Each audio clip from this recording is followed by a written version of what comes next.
What's happening, everybody? It's Billy, the Playmaker Say, and I'm here with my show called New York Playmakers. So, this is my first show.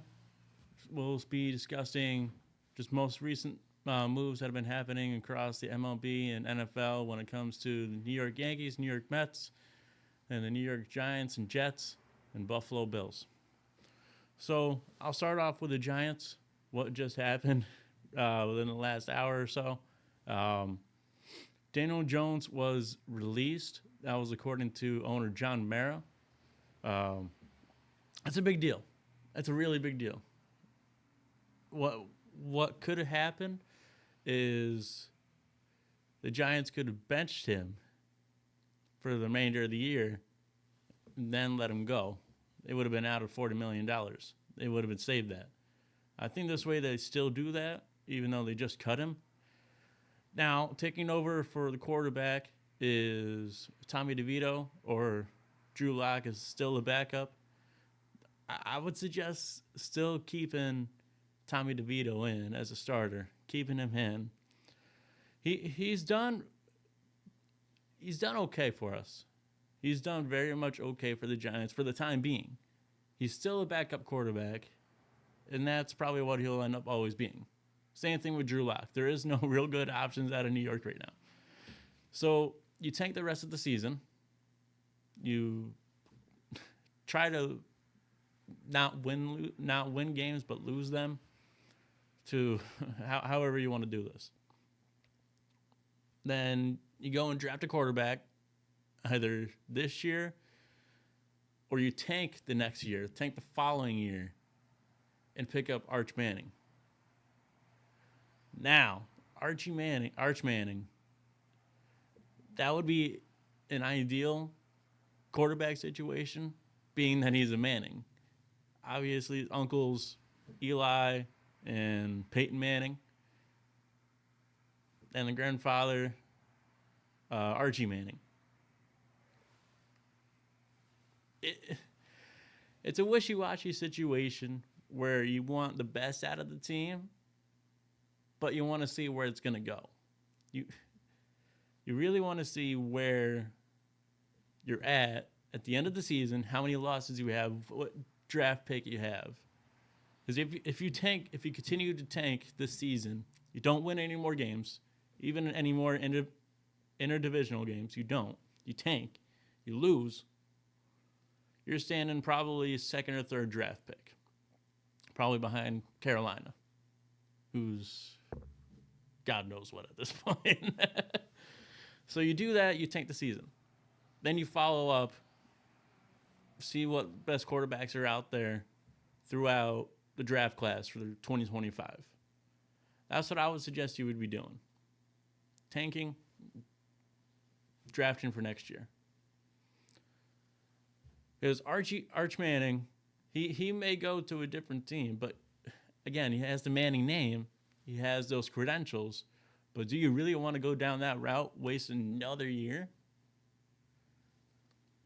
With this whole Daniel Jones situation, the team, social media, everywhere you look, they're pointing at Brian Daboll. Brian Daboll, the head coach, he inherited Daniel Jones. It's not his fault. He inherited this team. Now he's working with the best thing to do. He's working with the team that he got. So you can't put the blame on Brian Daboll at all. You can't. You just got to let him coach the way he has to coach. He inherited this team, and you just let him go. You let him coach to the best of his ability, and that's it. Plain and simple. There's some other things I want to talk about, too.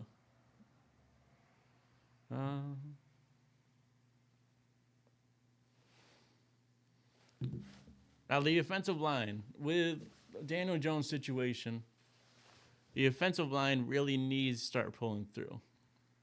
Again, you go out and draft a center, because that's a big team need. Or you pick up a free agent somehow of a center or another offensive lineman. There's no right answers. There's no wrong answers. You do what you have to do to protect the team, to fulfill the team, to do what they can do. Plain and simple. The offense needs to get better, the line anyway, under Tommy DeVito, who I think should be the starting quarterback going into the rest of the season over Drew Lock. You protect the quarterback as best as you can with what line you have. The defense, on the other hand, there's some bright parts. There's some good parts to it. Dexter Lawrence, Deontay Banks, just to name a couple, are great. They're phenomenal. Brian Burns was also a good pickup too. I liked him. I like watching him. He's a highlight reel. So wasn't Dexter Lawrence, who's tied for second with 9 sacks on the season.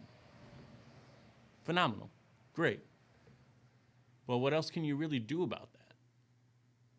Coming from a Giants fan, personally, watching them struggle all these years, ever since Eli Manning left, to be honest with you, ever since he left, the Giants team has never been the same. Never. Ever. So you do what you can. You draft a quarterback for next year. Or, again, you could, by all means, tank and go pick up Arch Manning in 2026. You could very well do that. You really, really could. But, again, another good part about the offense, is probably the only part, is Malik Neighbors.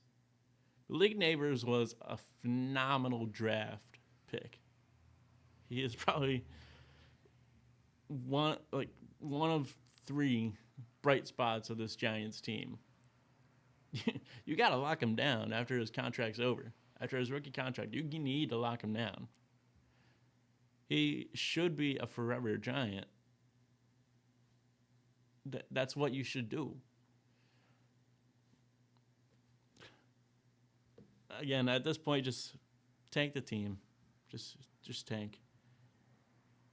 Al, I'm going to skip over to the New York Jets. Aaron Rodgers, man. What are you doing? You're pushing 40 years old. You're forcing the owner to make all of these roster moves. To do what? You're not that good of a team, and you can't continue to be what you once were over on Green Bay. There's just no way that's going to happen. With that being said, coming this offseason, there's almost 30 players on the roster with expiring contracts. You need to look at what kind of team you really want. Do you want the New York Jets or the Green Bay Jets? Because that's what this team is going to be if Rodgers continues to be on this team. I don't think he will. Sources say that they'd be shocked if the owner, Woody Johnson, brings back Aaron Rodgers. I agree that you let him go.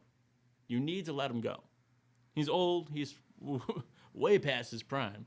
There's just no way he's going to be that special Aaron Rodgers again. There's just no way he can ever get there again. There really isn't. There really isn't. He's washed. The team's doing bad all around. There's just nothing you can do at this point besides rebuild. With that, the Jets have also fired their GM, Joe Douglas. Again, that's looking at like the Brian Dable situation. There's just no right words to be said. You have to do what you have to do for the team. Otherwise, you can't rebuild. You can't get these all old, washed up Green Bay Packers from the past and expect that to be your future. There's just no way that should be found. There's there's nothing. There's nothing that team should be doing to keep Rodgers on the team. You get rid of him. You get rid of him. You draft a quarterback because every team needs a good quarterback, and you just play ball. You play ball the way that you're supposed to. Ugh. It kind of disgusts me at this point. Going over to Buffalo, the Bills. They're a lock for playoffs. At least they should be at this point. Right behind Kansas City, Patrick Mahomes. Although the Bills did just beat the Kansas City Chiefs this past week. That's huge for this team. That is huge. They beat the 9-0 Chiefs, so now they're 9-1. And the Bills are now 9-2 for the first time since 1992. You continue to thrive even though you lost a couple players. You lost Devin Singletary to the Giants. Again, another bright spot that I really, really like about the Giants team. Is picking him up. You lost Keon Coleman not long ago to an injury. You lost Dalton Kincaid to his struggles and his injuries that kept him off this season. But you got to highlight certain players. Khalil Shakir, Josh Allen, both phenomenal names. You got to continue to thrive. You got to continue to pass the ball, even though it looks a little Mahomey to me. But you continue to thrive even with those small downsides. You keep playing the way that you want to. The way that this Bills team thrives under Josh Allen. That's what I think you should do. You should continue to play hardball. You keep going all the way through. You look to the AFC Championship game. Because God knows that's probably going to be another Kansas City Chiefs and Buffalo Bills matchup. You play as best as you can to beat them. You did it once this season already. You beat the Chiefs like the Bills should have done. They ended the Chiefs' undefeated streak of this year. They're now 9-1. You continue to be the best team that you can be and thrive. Just thrive. Just be the best team that you can be. I'm going to skip over to MLB, baseball. I'm going to talk about a little about the Yankees and the Mets. I'll start with the Mets first. A couple of your big things that you really need to do. You got to re-sign Pete Alonso, and you got to attack Juan Soto.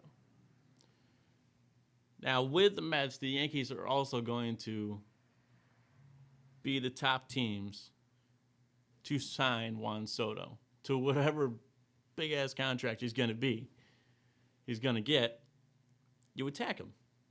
If he wants that $611 million or so they say for 12 years, you do that.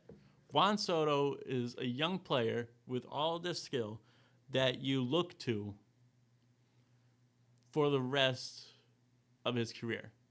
You look to him over in right field, where he also won, Silver Slugger Award for right field. You look to him as one of your key players that you attack in this offseason, along with Pete Alonso. Now, Francisco Lindor was a finalist for MVP. I believe he was second. He also earned the NL Silver Slugger for short. That's phenomenal. That's exactly what you want out of Lindor. He is this fun, happy, go-get-him guy that will do anything for this team. And you keep going with him. You keep rocking and rolling with Lindor as basically your team captain. There's a lot of offense that I really, really like. There's a lot of defense that I really, really like. Now, they did acquire Joey Meneses, signed him to a minor league deal. Then they acquired Jose Sirius, center fielder from Tampa Bay, for Eric Orzi. Orzi? Orz? I don't know. There's some bright spots. Brandon Nimmo was a perfect one. Starlin Marte, I like both of them. You continue to be that Mets team that is second to the Yankees. I've always said that the Mets are the baby team, or the the little brother team to the Yankees, just because the Yankees have done so much, so much in past years. But recently, they haven't really done much. But as for the Mets, Pete Alonso, Sean Manaea, and Luis Severino all declined their qualifying offers. Who cares? You still attack them. You still go after them. While doing so, you try and get Juan Soto. There's the Mets, Yankees are both the front runners to go get Juan Soto. That's what I believe. I could be wrong, but that's what I believe. You keep going after him. You get, if you can sign him to that much money, for the years don't matter. The 10, 12 years, that don't matter. It's just how much money he wants. All he wants is the money. That's what Juan Soto's looking for. That's why he declined his option with the Yankees, try and go get some more money. Good for him. Bad for the rest of the MLB. But you do what you can. Juan Soto is the player, the one key free agent you go after this season, no matter what team you are. Because probably 10 teams could really use him and have the money for him. 5 to 10 teams they could really use that needs Juan Soto. Now, I'll switch over to the Yankees now. They made it to the World Series. They didn't have to face Baltimore or Houston. Their matchup with Cleveland went the exact way that I thought it was going to. It was close. There were some tight games, but you still beat them in the end. That's easy enough. The Guardians, they're a solid team, but they're not all around the best team, the best of teams. So I feel like it was easy for the Yankees to just roll over them 3-1. Now, when it comes to the World Series, that's a whole different ballgame. The Yankees, they looked awful. They looked purely awful. There's so many mistakes throughout the entire team. You could even blame the captain, Aaron Judge, for his more than handful of mistakes out in center field. You can blame Rizzo for his decline at first base, which now the Yankees declined his option along with Gleyber Torres' option. So there's no way that they're coming back. At least that's the way it should be. You don't re-sign them. You let them free agent walk to wherever they want.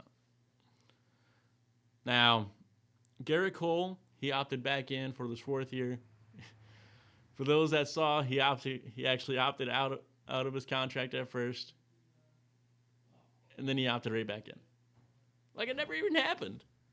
Like it never even happened. Nothing. So they got him for another year. That's your ace right there. That's your ace. Now for the Yankees, again, starting pitching for the Yankees is something you need to tweak a little bit. Garrett Cole, Nestor Cortez, Clark Schmidt, those are your top guys. But Nestor should move. Either Nestor or Marcus Stroman should move to the bullpen. Be a long reliever. Long reliever, late reliever. that sort of deal. That's where either one of them should belong. But you go after guys like Corbin Burns or Max Fried, you go after them too, or you deal with a fourth starter, and go to your bullpen. That's also what they should. That's another option that they have. The Yankees have that option to go with four starters, then look to a late reliever, a long reliever. They have those options. Again, Corbin Burns, Max Fried, both still free agents. At least that's what I've heard. You go after guys like those. You go after starting pitching. You work on your infield a little bit more. You go after those types of guys. Starting pitching, infield. In the World Series, you can blame everyone all you want. You can blame the whole team. You can even blame Aaron Boone. I blame Aaron Boone for all that. Why they accepted his 2025 option, I'll never understand. Again, coming from a big-time Yankees fan, watching Aaron Boone manage games, he can't. He can't manage them. He really, really can't. Sure, there's some bright spots for him personally. He'll protect his players the way that they should be protected. I love that about him. I love that he's all for the players. But he can't manage. He can't manage the team for anything. He really, really can't. But you deal with him. You got to deal with him for this year, at least. You know. And Aaron Boone just needs to get straight. He needs to square himself up and be a Joe Torre, a Joe Girardi manager that the Yankees should be looking for. They should be that sort of team. But there's some other spots that you really need to pick up. The Yankees also declined Gleyber Torres' option, so now you're out of a first baseman, and you could be out of a second baseman. Now, what you could do is you bring in Oswald Peraza, Oswaldo Cabrera, and Jazz Chisholm. You could play either one of them two as second and third. That's what I think the Yankees should do. The Yankees should keep. Either move Jazz over to second, or Oswaldo to third, or vice versa. Now, this is the first year, I believe, that Jazz Chisholm played third base. But he did pretty good. He did good for this team. Sure, his average really wasn't there, but defensively he was pretty spot on with what Yankees expected. I think anyway. Another bright spot is the Yankees accepted Luke Weaver's option for this next year. That's huge. The guy that saved the Yankees team in the playoffs, even at the end of the regular season. He helped save games that the other relievers could not do. Clay Holmes being one of them, who could not pull it off, who never could, even in regular season. I've been saying that ever since he started pitching for us. Clay Holmes is not our closer. He's a better reliever than a closer. In his relief outings, just regular old relief outings, coming out of the seventh inning, even the eighth inning, he's done great. You have him pitch for one inning, maybe two, if you need to, if you don't have any other bullpen arms. You let him pitch those innings, and he's good. Otherwise, you don't. You don't touch him. That's what you should do anyway. You leave Luke Weaver in as the Yankees closer. I just think you really need to do that. Any smart manager would know that a guy this good stays in that closing option.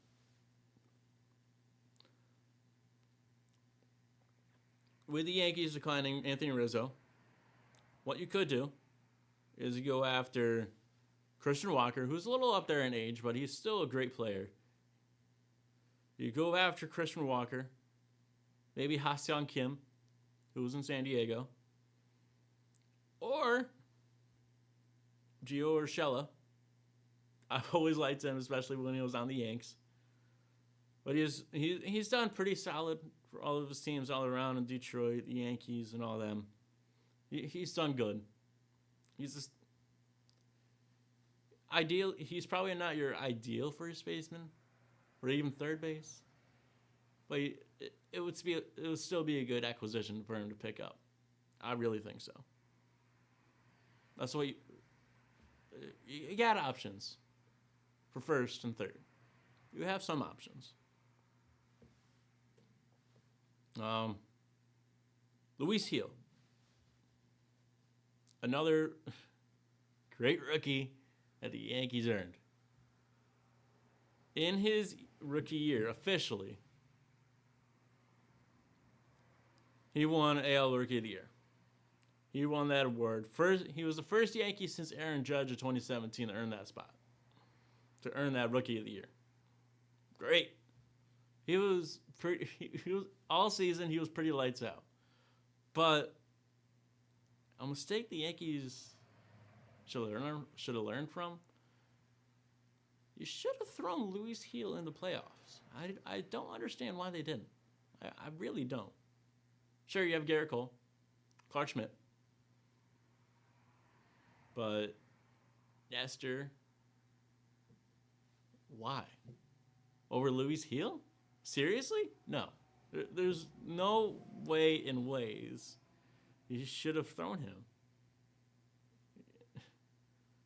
Especially going up against the Dodgers in the series, and you're throwing Nestor Cortez. Freddie Freeman is our kryptonite. He is the Yankees' kryptonite. He did phenomenal in the World Series, as much as I don't want to say it. But he did phenomenal, and he earned that MVP. He really did. But mistakes Yankees make defensively and offensively, you got to learn from that. You really need to learn from that team. You really do.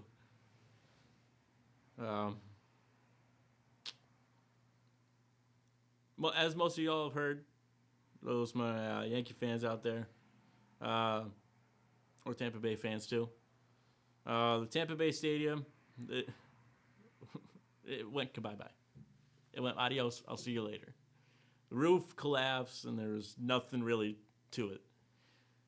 At least for this year, and probably the next year as well, 2025, 2026. The Tampa Bay Rays will be using George Steinbrenner Field, which is the Yankees spring training field, for at least those 2 years. Now, with that, the Yankees will earn a 15% or $15 million in additional revenue. That was per the agreement with Tampa Bay Rays. You could also use that money, that 15 mil, tack it on to Juan Soto's contract and sign him for got what, 600 something mil? 611, I think I saw was ideal for 10 to 12 years. You could tack that on and sign him. You could. You really could. Juan Soto is something that every, again, 10 teams, they could really need. But the Yankees need Juan Soto in that outfield. They really, really do. You could also bring up Spencer Jones, who's down in AAA, who thrived this season. He did very, very well for the Yankees in AAA. You could bring him up. You got Alex Verdugo in left, Judge in center, Soto in right, or Spencer Jones in right. Easy enough, right? So they say. Or so they say. Aaron Judge, again, bright spot of the team, even with his defensive mistakes in the World Series, dropping that one ball out in center. He won the MVP for his second time. He beat out Bobby Witt Jr. and his teammate Juan Soto. and he joined Mickey Mantle as the only Yankees to win the award unanimously, and he also won a Silver Slugger for center field, and then Soto in right field. Bright spots of the team. All around, the Yankees and the Mets, you attack Juan Soto, you go after him, you sign any starting pitching that you can, or even beef up the infield. You, as a Met, you re-sign Pete Alonso. That's huge. Maybe you stick with Brett Beatty, but probably not. Over in third. You got Lindor, who was a finalist for MVP, earned a Silver Slugger. You have Brandon Nimmo out in the outfield. You now have Jose Siri in the outfield. Both bright spots. All the bright spots. And Starling Marte as well. Going back to the football, Giants, Jets, you tank. You tank the rest of the season. Then you go out and draft whatever you need to. Whether an O-line or a quarterback. You toss Daniel Jones out for the Giants. You got to toss Aaron Rodgers out in his prime age of 40 years old. Toss him out, you get rid of him. You release him. You don't deal with him anymore. Bills, again, keep that fire going. You keep that fire going that you've had all season long. Keep that 9-2 record. And win. You gotta beat out Kansas City and Patrick Mahomes. You gotta beat him out. That team, I think, is good. It's great. That Kansas City Chiefs team is good, but I don't know. I just don't know anymore about them. Everything looks a little Mahomey to me. It always does. But again, Bills, Josh Allen, you got to keep going. You got to keep rolling. You got to beat those Chiefs again when playoffs come. Because God knows you're a lock in. You're a lock into that playoffs. Attack for all of these teams. Now, by the sounds of it, I believe that's going to be it for me. Thank you for my first podcast here at TGM Studios. I really appreciate y'all. And I will be here next week, Friday, around noon to 1 o'clock.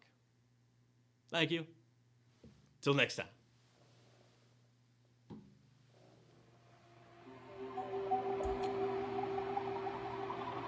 We were great, we were free, had a country that couldn't be beat. We were right